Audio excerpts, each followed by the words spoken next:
Welcome everyone to this explainer. If HTML is the raw timber and brick of a web page, CSS is the magic that transforms that raw structural code into a beautiful, engaging, and fully decorated design. Today, we're demystifying CSS. And to make sense of it all, we're going to think about writing CSS just like building and decorating a house, from the inside out. Okay, let's dive into this. Here is our roadmap for today's build. We'll start with block versus inline elements, move on to styling web page backgrounds, tackle the CSS box model, look at layout, spacing, and alignment, and finish up with interactivity and display properties. It's a very logical progression, so let's get right to work. First up, Section 1, block versus inline elements. So before we even think about picking out paint colors, we need to understand how our foundational materials actually behave. Every single piece of content on a web page naturally behaves in one of two fundamental ways. First, we've got block-level elements. Think of these as the greedy elements. They will always take up the full width available on the screen, instantly forcing whatever comes next onto a brand new line. On the flip side, we have inline-level elements. These are much more polite. They literally only take up exactly as much width as is necessary to fit their specific content. And this brilliantly illustrates that exact concept. Notice how those block elements naturally stack vertically, right on top of one another, kind of like physical bricks building a wall. Meanwhile, the inline elements just sit there, comfortably side by side on the exact same line, and they only wrap to the next line when they physically run out of room. Moving right along to Section 2, styling web page backgrounds. All right, now for the paint and wallpaper phase of our build. When you're styling the background of a block-level element, notice how a background image, like the Digital and Associates logo here, can be beautifully anchored down in the bottom right corner. And simultaneously, a background color perfectly fills out all the remaining empty space. It's incredibly dynamic. To achieve a look exactly like that, we use these specific properties. This is basically our digital decorating toolkit. These commands give us totally precise control over how our backgrounds behave. We can set a color, load an image, tell that image whether or not to repeat as a pattern, decide if it should stay fixed in place while the user scrolls, pinpoint its exact position, and precisely scale its size. Section 3, the CSS box model. Okay, get ready to focus because this is, without a doubt, the absolute most crucial concept in all of CSS. The CSS box model is a core set of rules that determines the dimensions and spacing of every single element in a web page. You have to understand that in the eyes of a web browser, every single item you see on a screen, whether it's a photo, a paragraph, or a header, is essentially just a rectangular box. To build these structural rooms, the browser calculates 4 distinct layers. Step 1 is the content. Step 2 is the padding. Step 3 is the border. And step 4 is the margin.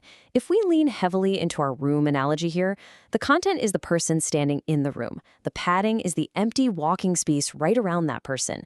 The border represents the actual physical walls enclosing the room. And the margin? Well, that's the front yard, separating this entire room from the neighbors' houses. Now, what's really interesting about this is how clearly it visualizes those invisible structural layers wrapping around our core content. Right there in the white center, you author the content in HTML, but everything wrapping around it is purely presentational, defined entirely by CSS. The padding buffers the content, the border locks it in, and the margin pushes away any surrounding boxes. This is exactly how the browser renders a layout.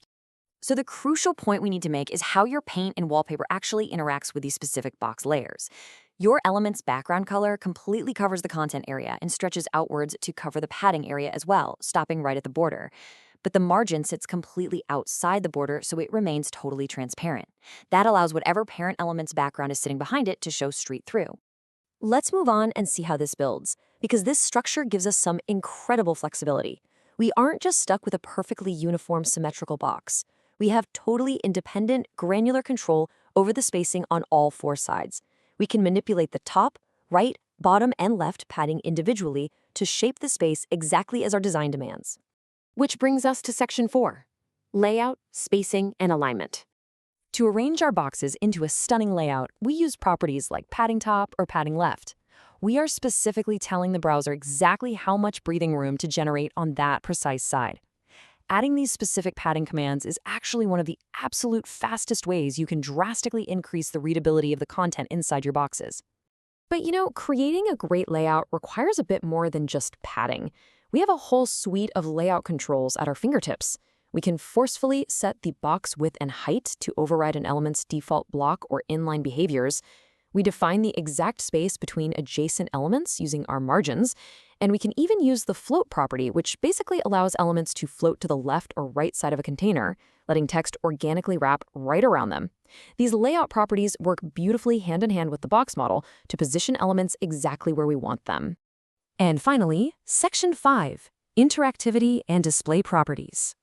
All right, the house is built, the rooms are painted, and everything is perfectly arranged. Now it's time to bring in the interactive furniture that our visitors will actually engage with. Think about your own daily browsing habits for a second. When you're on your favorite shopping site, scanning through items, how does the website know when you're about to click? How do those buttons seemingly light up, shift color, or slightly expand just by you moving your mouse over them? Well, the magic behind that interactivity is the hover selector. This is a remarkably powerful CSS tool that applies specific styles to an element for the exact fraction of a second the user's mouse pointer hovers over it. This single property is what transforms those static architectural boxes we just built into highly responsive, engaging UI elements like buttons and navigation links. It provides instant visual feedback. And just to touch on this briefly, the engine that powers these complex layouts is the display property. This is essentially the master control switch for how boxes render on the screen. It determines if an element acts as a block, an inline, or something entirely hidden. By mastering the display property, we enable incredibly complex structural features, like those dynamic drop-down menus you use to navigate almost every single modern website today. So, from the very foundation of blocks and inlines, right up through the paint of backgrounds, the architecture of the box model, and the furniture of interactive hover states, you now hold the structural keys to the web. The mechanics just aren't a mystery anymore. So my question to you is, what will you build first?